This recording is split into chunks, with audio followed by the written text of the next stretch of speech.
नमस्कार.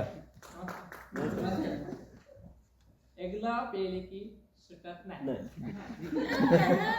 बरोबर ना? एकदा पेले की सुटत नाही. मग दारू वाईट कशी आहे? बरोबर ना?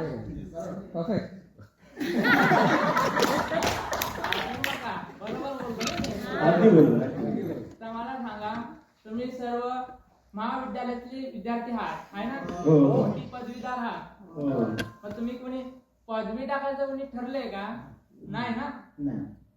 तसंच आपली बायको घरी गेल्यावरती आपल्याला नुसती त्रास करत असते, आहे का नाही? नुसती माग माग माग फिरत असते. बरोबर बोलले. मग तसं सांगा, कोणी बायका टाकायचं ठरलंय का?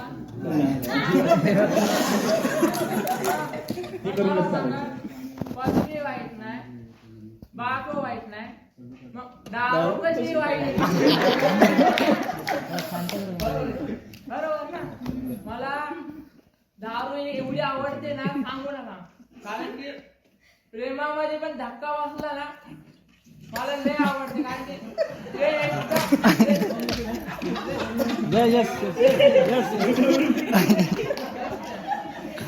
कारण की प्रेमामध्ये ना एक राजा सुद्धा गुलाम होतो, पण दारू पेताना माणूस ना गुलाम सुद्धा राजा होतो. एक तुम्हाला सांगू, मी माझं मृत्यूचं पत्र लिहिलंय. कारण की ना मी मेल्यावरती ना माझ्या घराचा गुंता करायचा आणि त्या गुंता असतो ना, म्हणजे हा असा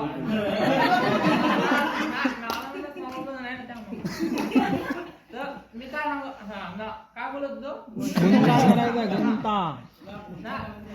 लक्षात नाही ना हा बरोबर. मग त्या गुंता करण्यासाठी ना मला ना सरकारची जरा परमिशन घ्यायची की ते दिवस रात्र चालू राहावा. आणि त्या जागेला ना एक असं नाव द्यायचंय, सरकारी देशी दारू म्हणून असं नाव द्यायचं आपल्याला. ते पण सरकारी देशी दारू, सरकारकडून आपल्याला भेटणार अशी आहे त्यामुळं. आणि ती पण मोफत दारू मिळावी कोणाला पण. गरीब माणसं आपले असतात ते कसे रस्त्यावरती मागत असतात की ते बाबा थोडे पैसे दारू देण्यासाठी, तसं त्यामुळं काय ना भेटून जाईल. फक्त आपल्याला फक्त बोलायचं आहे सरकारला की आमची काळजी घेण्यासाठी काहीतरी करावं लागतं. आपण वोट देतो ना त्यांना, मोफत दारू योजना, लाडकी बहीण योजना.